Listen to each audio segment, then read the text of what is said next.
কিন্তু দীর্ঘ 12 বছর যাবৎ চলার পরে আমরা যখন ফ্যাসিস্ট হাসিনার কবলে ছিলাম তখন ভাবতাম যে এই ফ্যাসিস্ট হাসিনার পতন হলেই হয়তো বা আমাদের এই দল পুঁথিটা আমরা বাস্তবায়ন করতে সক্ষম হব।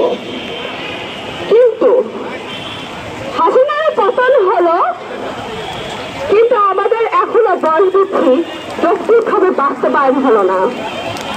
ওয়েবসাইটকে কমিশনের আহ্বায়ক বানিয়ে একটা সুপারিশের আয়োজন করেছিল। ওয়েবসাইট সুপারিশ করেছিলেন মেয়েদের জন্য 37 আর পুরুষদের জন্য 35, কিন্তু সেই 35 এবং 37 কোনোটাই বাস্তবায়ন না করে 32 বাস্তবায়ন করে এক ঝাঁক তরুণ তরুণীর এবং বেকার সমাজের মুখে জুতা মারা হলো। এটা এক প্রকার জুতা মারাই বলা চলে।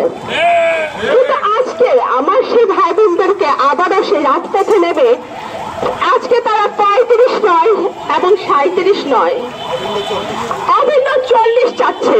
এই চাওয়াটা কিন্তু অযৌক্তিক না, এই চাওয়াটা যৌক্তিক। কারণ এই চাওয়াতে বাধ্য করেছেন সরকারি রাজনৈতিক দল, রাজনৈতিক মহল। আজকে আমার ভাই বোনরা, আপনারা বলতে পারেন যে আমার ভাই বোনরা কেন এতদিন 35 এবং 37-এ আন্দোলন করে এখন 40 যাচ্ছে? কারণ 35 এবং 37 সুপারিশ করেছিল 1 বছর আগে। তো এখন 1 বছর করে কি তারা 35 এবং 37-এ চাইবে?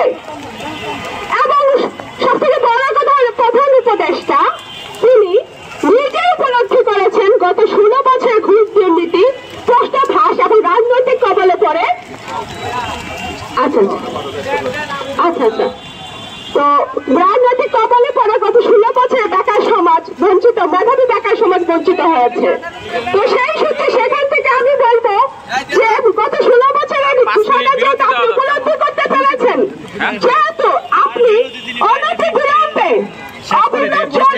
এবং ক্ষেত্র বিশেষে উন্মুক্ত করে আপনি আপনার দায়িত্ব পালন করবেন। তো আজকে বৃষ্টি হচ্ছে, আমি আমার বক্তব্য এই পর্যন্ত শেষ করলাম। ধন্যবাদ।